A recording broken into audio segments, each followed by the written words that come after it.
about fractions, of two numbers. To establish a pattern for this, we want to first look at 8 and 6, and how we found a least common multiple of 8 and 6, without using the mental math method of saying what can we divide by both 8 and 6. But instead, I want to look at the process behind it. When we want to find the least common multiple of 8 and 6, we first find the prime factorization of 8 and 6. We can find the prime factorization with a factor tree.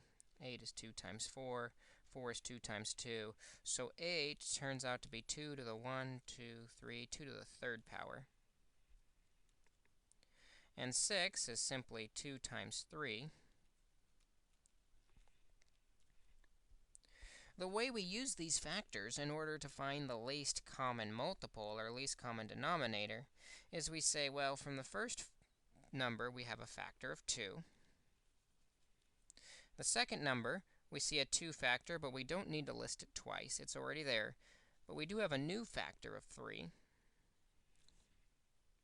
And then we can go back to each factor and attach to each factor the highest exponent that we see on that factor.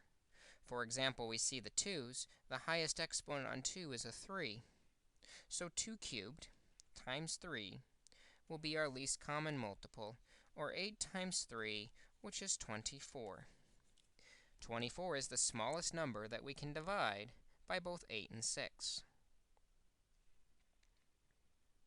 We can use this pattern of attaching the highest exponent to each and every factor to do an expression such as 4x squared, y to the 5th, and 6x to the 4th, y cubed, z to the 6th. At this point, we'll go ahead and do the numbers mentally.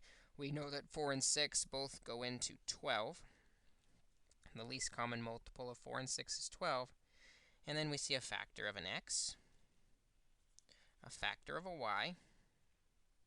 From the other one, we already have x, we already have y, but then there's a factor of z.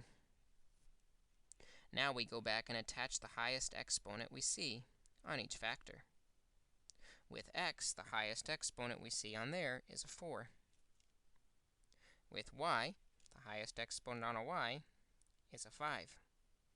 On z, the highest exponent on z is a 6, and we have our least common multiple of 2x to the 4th, y to the 5th, z to the 6th. We can follow the same pattern with polynomials. The trick is, with polynomials, we might have to do some work to identify the factors we need. You guessed it, we need to factor each polynomial. X squared plus 2x minus 3 and x squared minus x minus 12. Factoring the first one, multiplying to negative 3 and adding to 2, would be 3 and negative 1. So that is x plus 3 times x minus 1. And on the other one, we're multiplying to negative 12, adding to negative 1.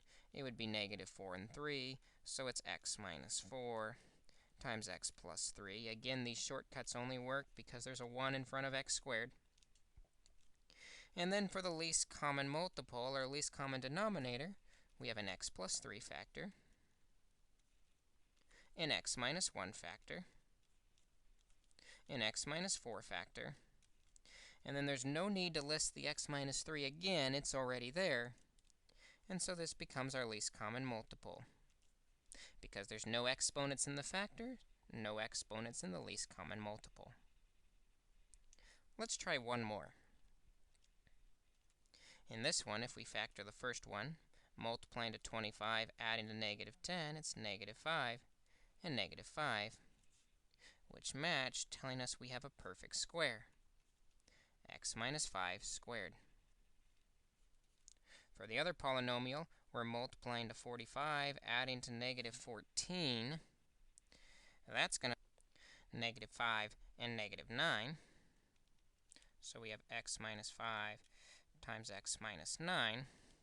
And we see we have a factor of x minus 5. Don't need to list x minus 5 again. And x minus 9. Attaching the highest exponent of squared on the x minus 5, and we have our LCM.